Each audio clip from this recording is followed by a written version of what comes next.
ఒక్కసారి ఆలోచించండి. ఒక పవర్ ప్లాంట్ నుండి ఎన్నో నగరాలకు సరిపడా ఎలక్ట్రిసిటీ చిన్న బొగ్గు ముక్కు కూడా అవసరం లేకుండా తయారవుతుంది. ఈ ఎలక్ట్రిసిటీ జస్ట్ యాటమ్స్‌ని స్ప్లిట్ చేయడం వల్ల తయారవుతుంది. అదే న్యూక్లియర్ పవర్ ప్లాంట్. కొన్ని వేల కేజీల బొగ్గు, ఆయిల్, నేచురల్ గ్యాస్‌తో తయారయ్యే ఎలక్ట్రిసిటీని జస్ట్ 10 కేజీల యురేనియం-235 నుండి తయారు చేయొచ్చు. అంత పవర్‌ఫుల్ న్యూక్లియర్ ఎనర్జీ. ప్రపంచం మొత్తంలో ఎలక్ట్రిసిటీలో 10% న్యూక్లియర్ పవర్ ప్లాంట్స్ నుండే ఉత్పత్తవుతుంది. న్యూక్లియర్ పవర్ ప్లాంట్స్ అసలు కార్బన్ డయాక్సైడ్‌నే ఎమిట్ చేయవు. బట్ వీటి వల్ల ప్రకృతికి మరొక మార్గంలో ప్రమాదం ఉంది. అసలు ఈ న్యూక్లియర్ పవర్ ప్లాంట్స్ ఎలా పనిచేస్తాయి? ఆటమ్స్ నుండి కరెంట్ ఎలా ఉత్పత్తి అవుతుంది? అలాగే న్యూక్లియర్ పవర్ ప్లాంట్స్ వల్ల ఉన్న లాభాలు, నష్టాల గురించి ఈ వీడియోలో చెప్పబోతున్నాను.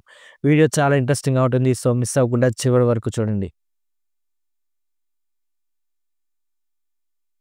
ఒక్క న్యూక్లియర్ పవర్ ప్లాంట్ నుండి ప్రతిరోజు ఫుల్ కెపాసిటీలో రన్ అయితే దాదాపు 20 మిలియన్ కిలోవాట్ అవర్స్ ఎలక్ట్రిసిటీని ఉత్పత్తి చేయొచ్చు. ఇంత ఎలక్ట్రిసిటీకి కొన్ని వేల టన్నుల బొగ్గు అవసరం లేదు. అంతేకాదు కొన్ని వేల టన్నుల బొగ్గు నుండి వచ్చే కార్బన్ ఎమిషన్స్ కూడా తగ్గుతాయి.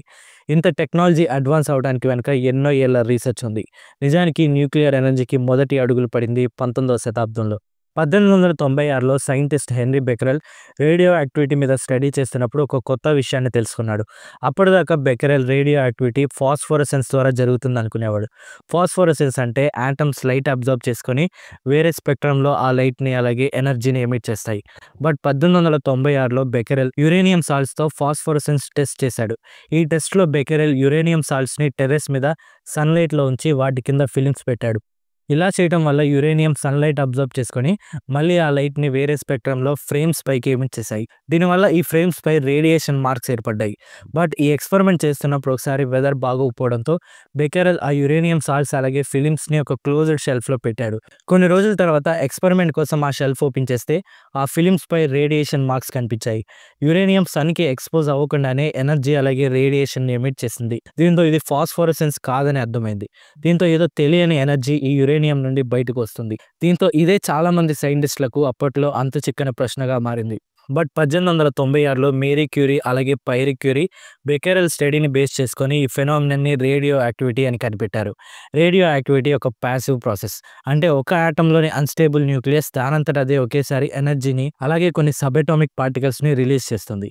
ఇదే రేడియో యాక్టివిటీ. రేడియో యాక్టివిటీ కేవలం కొన్ని ఎలిమెంట్స్కి మాత్రమే ఉండే ఒక ప్రాపర్టీ. దీంతో యురేనియం, పొలోనియం, రేడియం అనే కొత్త ఎలిమెంట్స్ని కూడా కనిపెట్టారు. రేడియో యాక్టివిటీని కనిపెట్టిన తర్వాతే ఆటం నుండి ఎనర్జీని తయారు చేయొచ్చు అనే కాన్సెప్ట్ మొదలైంది.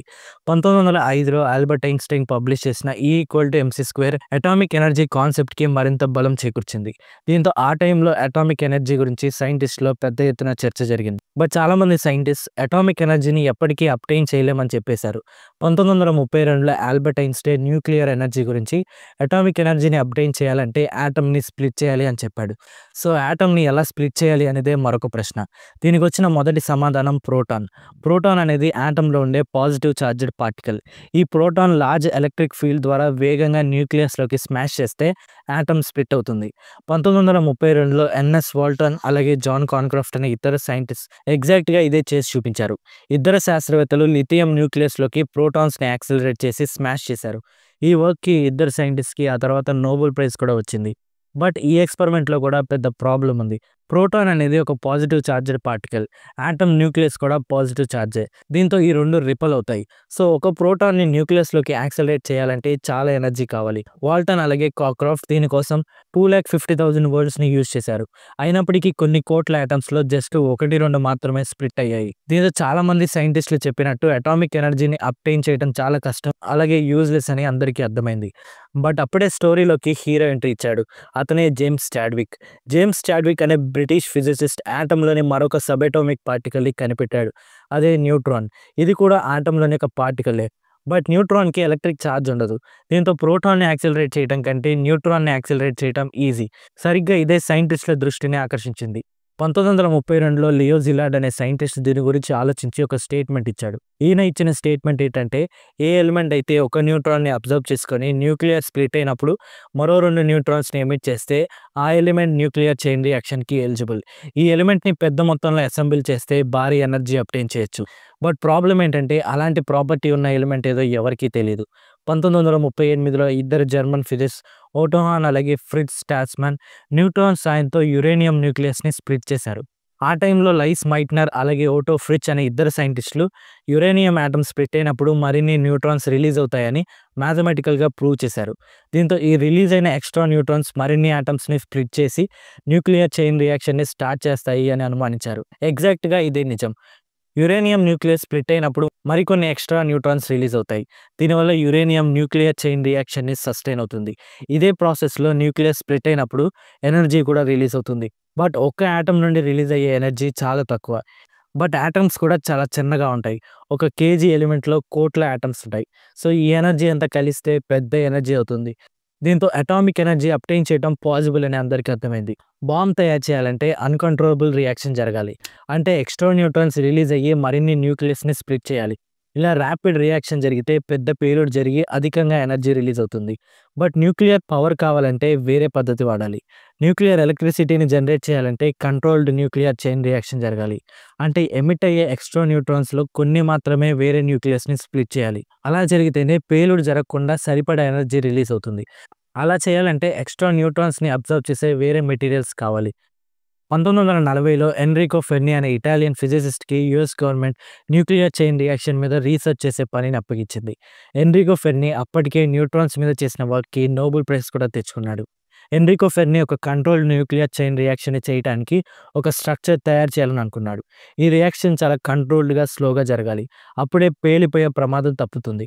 దీంతో 1942లో ఎన్రికో ఫెర్మి యూనివర్సిటీ ఆఫ్ చికాగోలోని ఫుట్బాల్ స్టేడియంలోని స్టాండ్స్ కింద ఒక న్యూక్లియర్ రియాక్టర్ తయారు చేశాడు.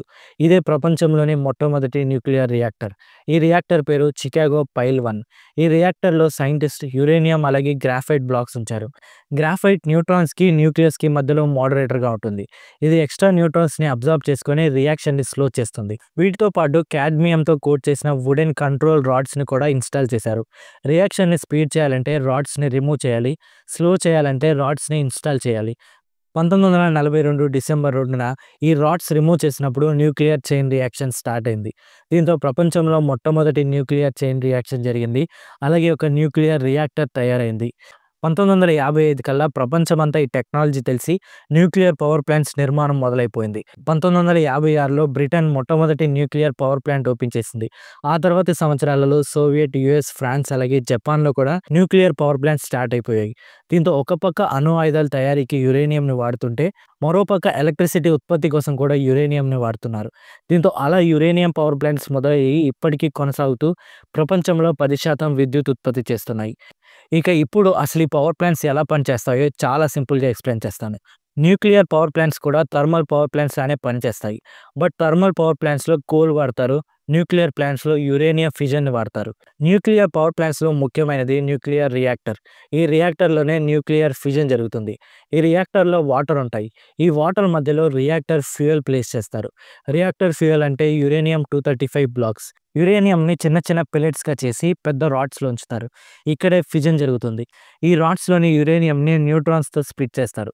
దీంతో న్యూక్లియర్ చైన్ రియాక్షన్ స్టార్ట్ అవుతుంది. అలా న్యూక్లియర్ స్ప్లిట్ వల్ల భారీ హీట్ రిలీజ్ అవుతుంది.